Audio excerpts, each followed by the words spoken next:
இனிமே கண்ணை மூடிட்டு கடலை எண்ணெய் வாங்கலாம். ஏன்னா மந்த்ரா கடலை எண்ணெய் இதயத்தின் தயாரிப்பு. வறுக்க பொரிக்க ஏன் எல்லா சமையலுக்கும் மந்த்ரா தான். மந்த்ரா கடலை எண்ணெய், அபார ருசி, ஆரோக்கியமான உடல் நலம். மக்களாட்சி வருது. நல்லாட்சினா எடப்பாடியார் தான். வாக்களிப்பீர் இரட்டை இலையே.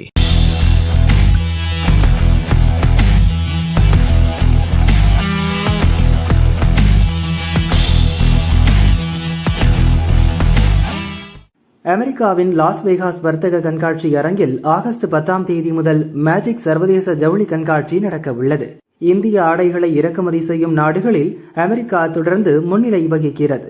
எனவே அமெரிக்காவில் நடக்கும் மேஜிக் ஜவுளி கண்காட்சி இந்திய ஏற்றுமதியாளர்களுக்கு பலனளிக்கும் என கருதப்படுகிறது. அமெரிக்க வரி உயர்வால் பாதிக்கப்பட்ட இந்திய ஜவுளி ஏற்றுமதி தற்போது இரு நாடுகளிடையே ஏற்பட்டுள்ள சுமூக தீர்வால் மீண்டும் எழுச்சியடைந்துள்ளது. அமெரிக்காவில் நடக்கும் மேஜிக் ஜவுளி கண்காட்சியில் பங்கேற்கும் இந்திய ஏற்றுமதியாளர்களுக்கு மத்திய அரசு மானியம் வழங்கி வருகிறது. இந்த ஆண்டு மானியம் பெற்று கண்காட்சியில் பங்கேற்க விரும்புவோர் மே மாதம் 12ஆம் தேதிக்குள் விண்ணப்பிக்கலாம் என அறிவிப்பு வெளியாகியுள்ளது.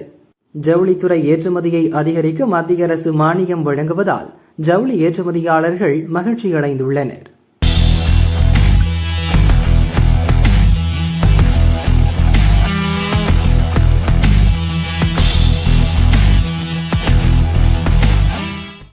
நம் நாட்டின் முருங்கை உற்பத்தியில் தமிழகம் முன்னிலை வகிக்கிறது. முருங்கைக்காய் மட்டுமின்றி முருங்கை சார்ந்த மதிப்பு கூட்டப்பட்ட பொருட்களுக்கு வெளிநாடுகளில் நல்ல வரவேற்பு உள்ளது. அந்த வகையில் வளைகுடா, ஐரோப்பிய நாடுகள் மற்றும் அமெரிக்காவுக்கு இங்கிருந்து முருங்கை பொருட்கள் அதிக அளவில் ஏற்றுமதியாகின. மத்திய கிழக்கில் ஏற்பட்ட போர் பதற்றம் காரணமாக முருங்கை ஏற்றுமதி வெகுவாக சரிந்துள்ளது.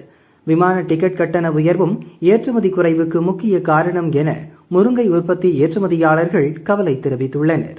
ஏற்றுமதி வாய்ப்பு குறைவால் அதிகப்படியாக தயாரிக்கப்பட்ட முருங்கை மதிப்பு கூட்டப்பட்ட பொருட்களை உள்நாட்டு சந்தையில் விற்பனை செய்ய முருங்கை உற்பத்தியாளர்கள் முடிவு செய்துள்ளனர்.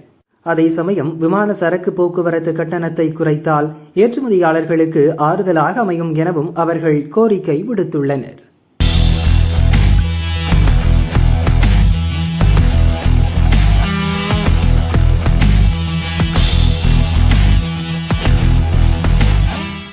டிஜிட்டல் பண பரிவர்த்தனையின் போது வங்கி வாடிக்கையாளர்கள் மோசடி நபர்களிடமிருந்து தப்பிக்க ஆர்பிஐ புதிய நடைமுறைகளை செயல்படுத்த திட்டமிட்டுள்ளது. அதன்படி ஒரு வங்கிக் கணக்கிலிருந்து மற்றொரு வங்கிக் கணக்கிற்கு டிஜிட்டல் முறையில் பணம் அனுப்பும் போது பரிவர்த்தனை நேரத்தை அதிகரிக்க ஆர்பிஐ திட்டமிட்டுள்ளது. அதாவது 10,000 ரூபாய்க்கு மேற்பட்ட மதிப்பிலான பரிவர்த்தனைகளை 1 மணி நேரம் தாமதப்படுத்த நிபுணர் குழு பரிந்துரைத்துள்ளது.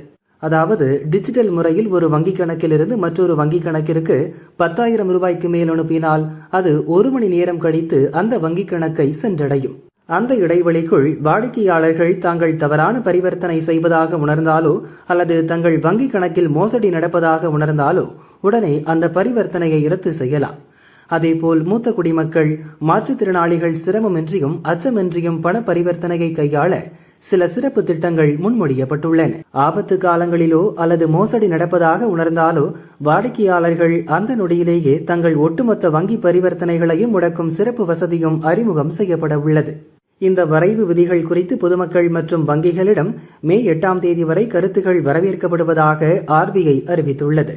அந்த கருத்துக்களின் அடிப்படையில் புதிய விதிகள் அமலுக்கு வரும் என எதிர்பார்க்கப்படுகிறது.